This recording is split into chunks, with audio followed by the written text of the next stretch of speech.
السلام علیکم ناظرین، نورانی خبروں میں آپ کا خیر مقدم ہے۔ ناظرین، آج ہم آپ کو سنانے جا رہے ہیں اللہ کے نبی حضرت داؤد علیہ السلام کا ایک ایسا معجزہ جسے سن کر آپ بھی حیرت میں پڑ جائیں گے۔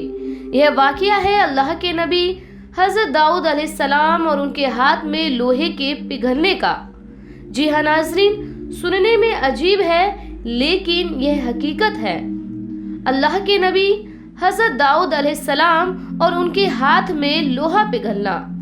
اللہ تعالیٰ نے آپ کو یہ معجزہ عطا کیا کہ جیسے ہی آپ کے ہاتھ میں لوہا آتا وہ بالکل نرم ہو جاتا۔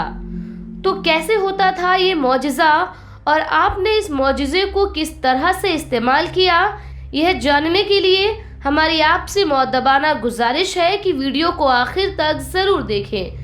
ویڈیو پسند آنے پر ویڈیو کو لائک اور زیادہ سے زیادہ اپنے دوستوں اور رشتہ داروں کو ضرور شیئر کریں۔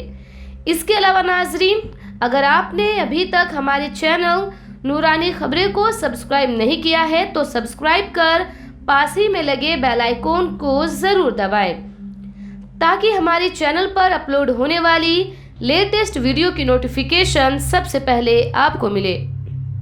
شاہی اور شہنشاہی کے باوجود اللہ کے نبی حضرت داؤد علیہ السلام سلطنت کے مال میں سے ایک ذرہ تک نہیں لیتے تھے اور اپنے اہل و عیال کی پرورش کا بھار بیت المال پر ہرگز نہیں ڈالتے تھے، بلکہ اپنی محنت اور حلال کی کمائی سے حلال روزی حاصل کرتے تھے اور اسی کو ذریعہ مال بناتے تھے۔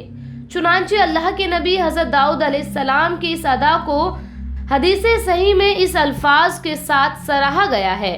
تاجدار مدینہ رسول اللہ صلی اللہ تعالی علیہ وسلم نے ارشاد فرمایا کہ کسی انسان کا بہترین رزق اس کی اپنے ہاتھ کی محنت سے کمایا ہوا رزق ہے، اور بے شک بے شبہ اللہ تبارک و تعالیٰ کے پیغمبر داؤد علیہ السلام اپنے ہاتھ سے محنت کی روزی کماتے تھے۔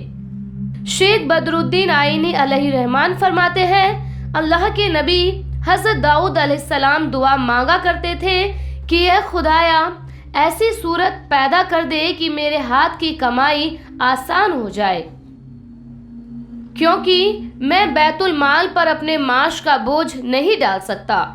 دراصل اللہ کے نبی حضرت داؤد علیہ السلام کا یہ پاک جذبہ اسی پیغمبرانہ امتیاز میں سے تھا جن کا ذکر قرآن کریم میں تمام اولو العزم پیغمبروں کے سلسلے میں تحریر ہے۔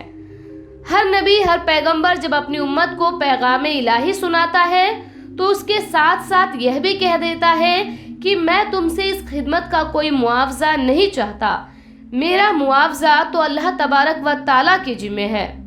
حافظ ابن حجر علیہ الرحمن فرماتے ہیں کہ حدیث مخائی کا مقصد یہ ہے کہ اگر خلیفہ اسلام کو بیت المال سے اپنی ضرورت کے حساب سے اگر لینا بھی ہو تو یہ بھی درست ہے، لیکن افضل ہے کہ اس پر زیادہ بھار نہ ڈالے۔ چنانچہ خلیفۃ المسلمین حضرت ابو بکر صدیق رضی اللہ تعالی عنہ نے ان کے وصال کے وقت اس تمام رقم کو واپس کر دیا تھا جو انہوں نے اپنے زمانہ خلافت میں بیت المال سے ضرورت کے خاطر لی تھی، اور اسی طرح دوسری خدمت اسلامی پر معاوضہ لینے کا معاملہ بھی الگ ہے۔ چنانچہ اللہ کے نبی حضرت داؤد علیہ السلام کی اس خواہش کو اللہ تبارک و تعالیٰ نے اس فضیلت کے ساتھ قبول فرمایا کہ آپ حضرت داؤد علیہ السلام کے ہاتھ میں لوہے اور فولاد کو موم کی طرح نرم کر دیا کہ جب وہ زرہ فرماتے تو فولاد کے بغیر لوہے کو جس شکل میں چاہتے کام میں لے لیتے۔ آپ علیہ السلام کے ہاتھ میں ہر قسم کا لوہا ہر قسم کی شکل اختیار کرا کرتا۔ آپ علیہ السلام کے ہاتھ میں ہر قسم کا لوہا ہر قسم کی شکل اختیار کر لیا کرتا تھا، یعنی آپ کے ہاتھ میں لوہا موم کی طرح نرم ہو جاتا۔ پھر آپ داؤد علیہ السلام جو شکل دینا چاہتے تھے وہ آسانی سے اختیار کر لیتا تھا۔ ناظرین، اللہ تبارک و تعالیٰ نے اس واقعے کو قرآن کریم کی سورہ انبیاء اور سورہ سبا میں بھی ارشاد فرمایا ہے۔ بے شک اللہ تبارک و تعالیٰ غفور الرحیم ہے اور رحم کرنے والا ہے۔ تبھی تو لوہے جیسے مضبوط اور فولاد کو پگھلانے کی قوت اپنے نبی داؤد علیہ السلام کو عطا کی۔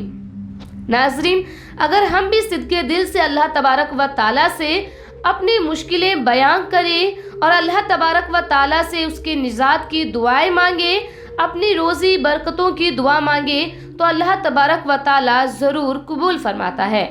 اللہ تعالیٰ ہم سبھی کو صراط مستقیم پر چلنے اور نبی کریم حضور مصطفیٰ صلی اللہ تعالیٰ علیہ وسلم کی سنتوں پر چلنے کی توفیق نصیب عطا فرمائے۔ آمین۔ خدا حافظ۔